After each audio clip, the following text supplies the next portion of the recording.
अज्ञानता के अंधकार में ज्ञान का एक दीप जलाएं। आइए वेदों को अपनाएं। भारतीय सनातन संस्कृति की अनमोल धरोहर वेद मानव जाति के सबसे प्राचीन ग्रंथ हैं, जिन्हें स्वयं ईश्वर ने सृष्टि के आदि में अग्नि, वायु, आदित्य, अंगिरा इन 4 ऋषियों के अंतःकरण में प्रकाशित किया। मनुस्मृति में कहा गया है, वेदो अखिलो धर्म मूलम, अर्थात वेद संपूर्ण धर्म का मूल है। वेदों में अध्यात्म, समाज, राजनीति के साथ साथ ज्ञान, विज्ञान तथा सभी विधाएं हैं जो सबको सुख पहुंचाने वाली हैं। इसीलिए सभी संत महात्मा, ऋषि मुनि तथा धर्माचार्य एकमत होकर वेदों को ईश्वरीय ज्ञान तथा धर्म का मूल मानते हैं। हम सभी बिना किसी भेदभाव के वेदवाणी सुन सकें तथा अपने जीवन में धारण करें। इस विचार से प्रेरित होकर डॉक्टर ओमदत्त आचार्य जी ने 4 वेदों ऋग्वेद, यजुर्वेद, सामवेद, अथर्ववेद के संपूर्ण मंत्रों को ऑडियो डीवीडी में संजोया है तथा एक नई पहल की है। इन ऑडियो डीवीडी की प्रमुख विशेषताएं हैं, 4 वेदों के सभी मंत्रों का सस्वर शुद्ध व संगीतमय पाठ किया गया है। प्रत्येक मंत्र के साथ उसका देवता, ऋषि, छंद तथा स्वर भी बताया गया है। वेद मंत्रों का ऋषि परंपरा सरल हिंदी में अर्थ एवं भावार्थ किया गया है। तो आइए आप भी डॉक्टर ओमदत्त आचार्य जी की मधुर वाणी में बहती वेदों की गंगा में डुबकी लगाइए और ईश्वरीय ज्ञान का प्रसाद पाकर धन्य हो जाइए। 4 वेदों की ऑडियो डीवीडी प्राप्त करने के लिए संपर्क करें। विश्वम आर्यम आध्यात्मिक DVD private limited, 302/1 Panchsheel colony, गढ़ रोड, मेरठ, उत्तर प्रदेश। हमारी वेबसाइट है www.vishwamarya.com। Email info@vishwamarya.com। मोबाइल 8755280038 99977555921 और 7535959398। अग्निमीडे पुरोहितं यज्ञस्य देवमृत्युजं भूतारं रत्नदातमम् अग्निपूर्वे वीर्षिभिर्यो नूतनैरुता स देवाय अवक्षते। वेदों में केवल मात्र किसी समस्या को सामने नहीं रखा, उस समस्या का निवारण भी किया है। उपनिषदों के अंदर सदैव यही बताया है कि आप उस ब्रह्म को पाने के लिए कैसे करें, क्योंकि उपनिषद के ऋषि अपने आप को जिस मार्ग पर चल कर के देख रहे थे, जान रहे थे, वह मार्ग ही सारे संसार के लिए लोगों ने रखा है। उपनिषद के ऋषियों ने जिस रास्ते पर चल करके परमपिता परमात्मा का साक्षात्कार किया, वही मार्ग उन्होंने संसार के लिए उपस्थित कर दिया।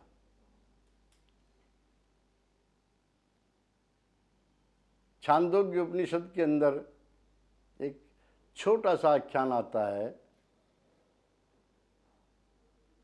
कि एक बार देवों में और असुरों में युद्ध प्रारंभ हुआ, तो असुरों से रक्षा के लिए देवों ने ओम का जाप प्रारंभ कर दिया और वह ओम का जाप नासिका पर ले जाकर के टिका दिया। लेकिन कहते हैं कि नासिका पर जब ओम का जाप टिक गया तो उसे पाप ने ग्रसित कर लिया। अब वह वहाँ से जीभया पर चला गया, वहाँ भी पाप ने ग्रसित कर लिया। वहाँ से मन पर चला गया, वहाँ भी पाप ने ग्रसित कर लिया। वहाँ के पश्चात जब मुख्य प्राण पर जाकर के टिका तो वहाँ उसका असुर लोग कुछ भी नहीं बिगाड़ सके और ऐसे नष्ट हो गए जैसे एक शिला पर टकरा करके मिट्टी का ढेला नष्ट हो जाता है।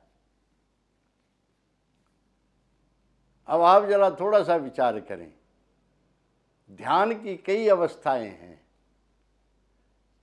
बताया गया है नासिका के अग्रभाग में हम ध्यान को एकाग्र करें, जिह्वा के अग्रभाग में ध्यान को एकाग्र करें, मस्तिष्क के अंदर या माथे के बीच में हम ध्यान को एकाग्र करें, कमर की जो अस्थि है जिसे हार्ट कहते हैं, रीढ़ की हड्डी, उसमें केंद्रित करें, नाभि में करें, हृदय में करें, बहुत सारे स्थान बताएं। उपनिषदकार कहते हैं कि ये सब स्थान ऐसे हैं कि जहाँ अधिक देर तक ध्यान नहीं टिक सकता, क्योंकि ये सत्व रज तम इन तीनों गुणों से बने हुए सारे अंग हैं और ये निरंतर गतिशील होते हुए परिवर्तनशील हैं। जब तमोगुण बढ़ जाता है तब वहाँ से ध्यान विचलित हो जाता है। इसी को पाप का बढ़ना कहते हैं, पाप का ग्रसित होना कहते हैं। इसीलिए नासिका के अग्रभाग में भी ध्यान अधिक देर तक नहीं टिक पाता, जिह्वा के अग्रभाग में भी अधिक देर तक नहीं टिक पाता, मन के अंदर भी अधिक देर तक नहीं टिक पाता, क्योंकि ये सब चंचल हैं, परिवर्तनशील हैं।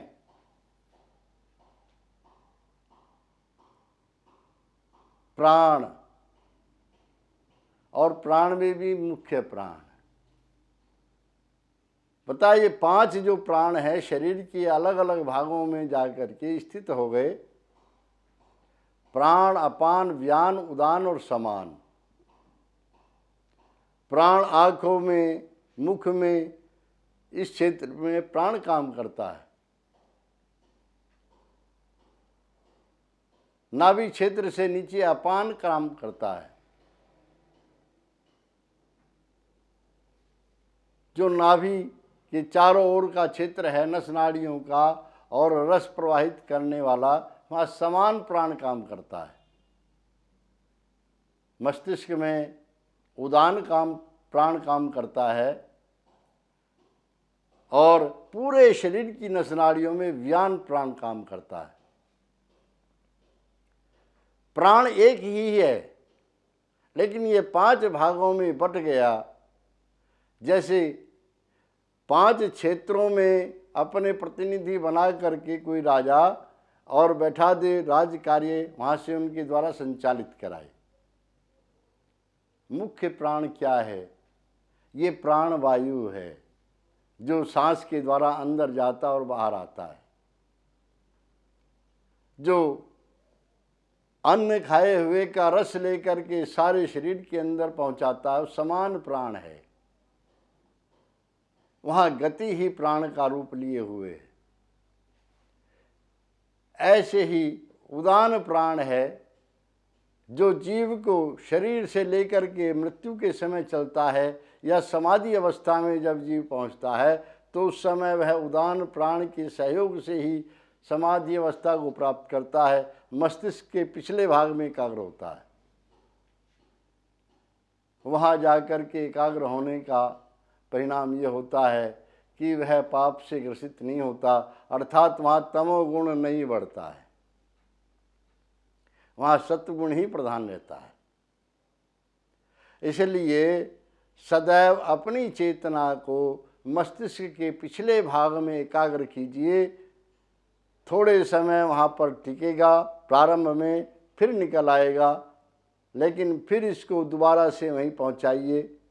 फिर थोड़ी देर टिकेगा, फिर निकल आएगा। जैसे जल में हम पहले गोता लगाते हैं, कुछ समय तक उसमें रह पाते हैं, फिर निकल आते हैं बाहर, फिर गोता लगाते हैं। निरंतर अभ्यास करते करते करते करते हमारी स्थिति आ जाती है, बहुत देर तक हम जल के अंदर रमण करते रहते हैं, गोता लगाए रहते हैं। यही स्थिति आत्मा की बन जाएगी। चेतना एकाग्र होकर के जब मस्तिष्क के पिछले भाग में केंद्रित होगी, एकाग्र होगी, तब वहीं से यह समाधि की ओर प्रस्थान कर जाएगी। पहले विचार उत्पन्न होंगे, ये क्या है, ये क्या है, ये क्या है, ये क्या है, और इन सब को समझ करके जब आत्मा के अंदर विवेक उत्पन्न होना प्रारंभ हो जाएगा, यह तो शरीर की गतिविधि है, यह तो प्राण की गतिविधि है, यह तो मन की गतिविधि है, यह तो मेरी स्मृतियां हैं, यह तो इस समय नहीं है, पूर्व अनुभव की हुई है, इस समय उभर रही हैं, यथार्थ नहीं है। उस समय जीवात्मा सबका दृष्टा बन जाएगा और दृष्टा बन के वह अनुभव करेगा कि मैं किसके प्रकाश से देख रहा हूँ, परमपिता परमात्मा के प्रकाश से अपने आप को भी देख रहा हूँ और इन सब गतिविधियों को भी देख रहा हूँ। उसी के द्वारा आंखें देखती हैं, देखने वाला मैं हूँ। उसी से कान सुनता है, सुनने वाला मैं हूँ। उसी से मन मनन करता है, मनन मैं करता हूँ। सामर्थ्य उसकी है और उपयोग मैं कर रहा हूँ। परमात्मा का हर कण के अंदर वह दर्शन करने लगता है, कण कण उसके आभा के स्रोत को बताने लगता है। तो ऐसी स्थिति में पहुंचने के पश्चात फिर आपको किसी के सहयोग की आवश्यकता नहीं, किसी गुरु की आवश्यकता नहीं, किसी मार्गदर्शक की आवश्यकता नहीं। वह गुरुओं का गुरु, वह देवों का देव, वह सब सामर्थ्यों की सामर्थ्य परम पिता परमात्मा आपको वर्ण करके अपने सानिध्य में ले लेता है। फिर आपको क्या चाहिए? आप परम शक्तिशाली की शरण में चले गए तो आपको मानो सब कुछ प्राप्त हो गया। यह उपासना करने का ढंग है। आप बैठिए और बैठ करके उसको समर्पित होकर के अपना कार्य उपासना का नित्य प्रति करते रहिए, करते रहिए, करते रहिए। एक दिन आप अवश्य सफल होंगे। ओम शम। सामवेद का एक बड़ा सुंदर मंत्र है, सत्येनावर्ता श्रिया परावर्ता यशसः परिवर्ता। सत्य से आवृत रहो, ढके रहो। तुम्हारे जीवन में सर्वत्र सत्य होना चाहिए। सत्य से क्या अभिप्राय है? यथार्थ होना चाहिए। जो जैसा है उसको वैसा ही जानना, मानना और कहना, यह हमारे जीवन का सत्य संकल्प होना चाहिए।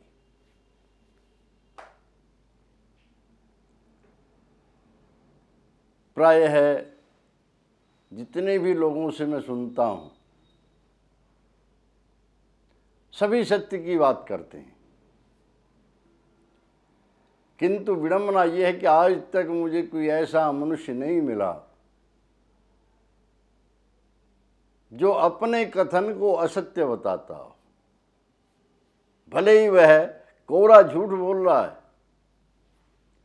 फिर भी हर व्यक्ति कहता है कि मैं जो कह रहा हूं वह सत्य कह रहा हूं। तो हमारे सामने बड़ी भारी दुविधा खड़ी हो जाती है। अपने विषय में तो हम जान सकते हैं कि हम सत्य कह रहे हैं या असत्य कह रहे हैं। हर मनुष्य जो कहता है उसके विषय में स्वयं जानता है कि वह जो कह रहा है वह असत्य कह रहा है कि सत्य कह रहा है। किंतु सामान्य दृष्टि से हम सत्य और असत्य में कैसे भेद करें, बहुत बड़ी समस्या हमारे सामने खड़ी हो जाती है। वेद ने हर समस्या का समाधान बताया। बड़ा सुंदर मंत्र है, हिरण्मयेन पात्रेण सत्यस्यापीतम मुखम, कि सत्य का जो मुख है वह बहुत चमकदार कटोरे से ढका हुआ है। हिरण्मयेन पात्रेण, स्वर्णमयी पात्र से ढका हुआ है। हिरण्य का अर्थ आकर्षण भी होता है। उस आकर्षण को हटाओ तब सत्य को पाओगे। यथार्थ यही है कि सत्य और असत्य में यदि आप भेद को करना सीखना चाहते हैं, जानना चाहते हैं, तो यह सबसे सुंदर कसौटी है कि असत्य में सत्य की अपेक्षा कहीं गुना अधिक आकर्षण होता है। आप दो आभूषण सामने रखिए, एक असली सोने का, एक नकली सोने का। बाजार में आजकल डुप्लीकेट ज्वेलरी मिलती है खूब, विवाह शादियों में भी अब तो यही प्रयोग होने लगे। और प्रायः मेरी माताएं बहनें, क्योंकि लूट खसोट ज़्यादा बढ़ती जा रही है, इसीलिए प्रायः उसी ज्वेलरी का काम ज़्यादा हो रहा है और उसी को सभी अपना रहे हैं। किंतु मैं दूसरी बात बता रहा हूँ, जो नकली सोने का आभूषण होगा उसमें असली सोने के आभूषण की अपेक्षा कहीं गुना अधिक आकर्षण होगा, चमक बहुत ज़्यादा होगी, किंतु फिर भी उसका मूल्य असली सोने की अपेक्षा बहुत कम होता है। क्योंकि आप जानते हैं ये असली है, ये नकली है। यदि केवल आकर्षण के आधार पर आप चलेंगे और आपको यह पता नहीं कि असत्य में अधिक आकर्षण होता है और यह नकली सोना है, तो आप उसको ही खरीदना ज़्यादा पसंद करेंगे। किंतु आप जानते हैं कि यह असली सोना है, ये नकली सोना है। असली सोने को बहुत अधिक मूल्य देकर आप खरीदते हैं, क्योंकि आप जानते हैं कि यह जो नकली सोने की चमक है यह कुछ दिन की मेहमान है, कुछ दिन के पश्चात यह चमक समाप्त होने वाली है। किंतु जो असली सोना है उसकी जितनी चमक है वह चमक जब तक सोना रहेगा तब तक वैसी ही बनी रहेगी, उसमें कोई परिवर्तन नहीं होगा। सत्य और असत्य यही होता है। देखो, आप जब सत्य बोलते हैं, किसी बात को जैसी है वैसी ही कहते हैं, कह करके उसे भूल जाइए। आपको उसे याद रखने की आवश्यकता नहीं, क्योंकि आप जब भी बोलेंगे तब वही बोलेंगे जो आपने पहले बोला है। यथार्थ तो कभी बदलता नहीं, किंतु आपने अगर असत्य बोला है तो आपको उसे याद रखना पड़ेगा।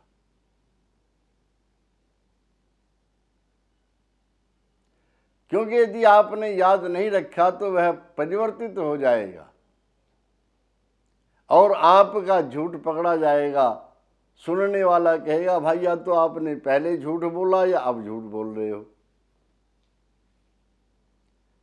यथार्थ यह है कि पहले भी झूठ बोला था, अब भी झूठ बोल रहे हैं। सत्य को आपने बोल दिया, आप निश्चिंत होकर के, तनाव मुक्त होकर के आराम से सोइए। आपने असत्य बोल दिया तो आप तनाव से मुक्त होकर सो ही नहीं सकते, क्योंकि वह असत्य तो आपके अंदर बेचैनी पैदा कर देगा, एक भय पैदा कर देगा। उस झूठ के खुलने का, उस असत्य के खुलने का भय आपके अंदर स्वतः पैदा हो गया। और यह अभ्यास बाल्यकाल से ही पढ़ना शुरू हो जाता है। हम सिखाते हैं बच्चों को, हमसे बच्चे सीखते हैं। बाजार में बच्चे जा रहे हैं हमारे साथ में, और हम सौदे के लिए व्यक्ति से बोल रहे हैं कि यह चीज़ पिछली जगह इससे कम दाम में मिल रही थी।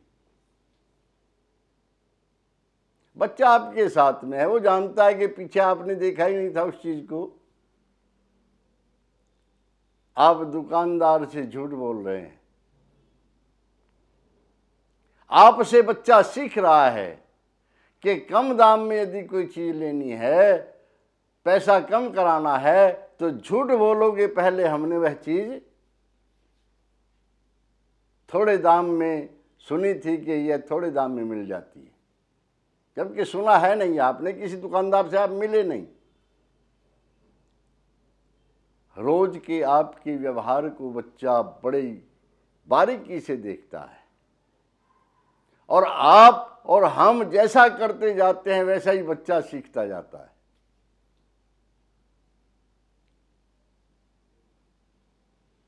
मेरा बड़ा बेटा छोटा ही था उस समय, सब्जी वाला आ गया गली में, तो पत्नी सब्जी ले रही थी। भाव जब किया गया तो उसने जो बताया, मेरी पत्नी ने कह दिया कि पहले जो सब्जी वाला आया था वह तो कम दाम की दे रहा था। बेटे ने तुरंत कहा, माँ इससे पहले कौन सा सब्जी वाला आया?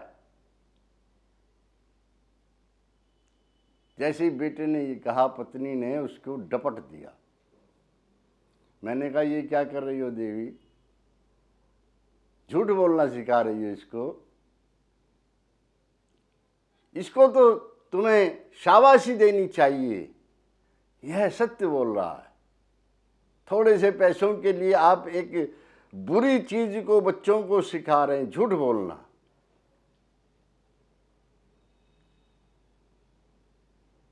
हमारी तनख्वाह 10,000, 15,000, 20,000 रुपया है। घर में जो खर्च हो रहा है वह 50,000 से ऊपर हो रहा है। 30,000 रुपया अतिरिक्त खर्च हो रहा है। बच्चा देख रहा है। आप क्या समझ रहे हैं? वो नहीं जानता, जानता है। पिताजी की तनख्वाह केवल 20,000 है, खर्चा 50,000 कर रहे हैं। कहां से आ रहा है? ऊपर की कमाई है। बच्चे में संस्कार पड़ रहा है रिश्वत लेने का। कभी मेरे हाथ में भी अधिकार आएगा, उसका दुरुपयोग करूंगा। येन केन प्रकारेण अपनी आवश्यकताओं को पूरा करूंगा जो मैंने अनावश्यक रूप से बढ़ा लिए। आप क्यों नहीं बच्चों को सिखाते, जितनी तनख्वाह मिल रही है उतने में ही जीवन का निर्वाह करना? कई जगह इसका उल्टा भी प्रभाव हो जाता है। एक ईमानदार व्यक्ति का बेटा विद्रोही भी हो सकता है, क्योंकि समाज उसे सिखा रहा है कि ईमानदारी से उसके पिता को जो प्राप्त हो रहा है, पड़ोस में उसी पद के ऊपर रहने वाला, उतनी तनख्वाह पाने वाला व्यक्ति उससे कहीं अधिक खर्च कर रहा है। उसके बच्चे बहुत ऐश आराम से रह रहे हैं।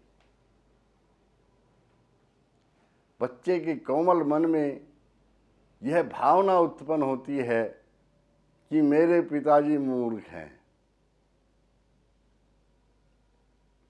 क्यों नहीं हमारी उतनी आवश्यकताओं को पूरा करते कि हम बराबर वाले के बच्चों के साथ वे उसी हैसियत से रह सकें।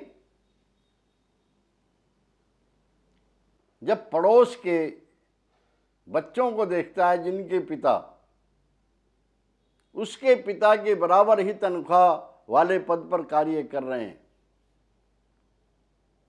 किंतु उनके रहने सहने का ढंग बहुत ऊंचा है, उनके पास घर की गाड़ी है, उनके पास में ऐश आराम के साधन हैं, जेब खर्च उन्हें प्रतिदिन मिलता है, तो बच्चों के मन में प्राय यह प्रश्न उभरता है कि मेरे पिता ऐसा क्यों नहीं करते हैं, ईमानदारी से उन्हें क्या मिल रहा है। किंतु यदि आप बच्चों को समझाएंगे ईमानदारी का लाभ क्या होता है, वैसे ये सामाजिक बुराई है, इसमें कोई संदेह नहीं। रिश्वतखोरी सामाजिक बुराई है, राष्ट्रद्रोह का इसको दर्जा देना चाहिए, क्योंकि सारे राष्ट्र के अंदर विष घोला जा रहा है, सारी व्यवस्था को चरमराया जा रहा है, कोई विभाग इससे बचा हुआ नहीं। न्यायविद सुनते हैं हम, वो भी पैसे लेते हैं।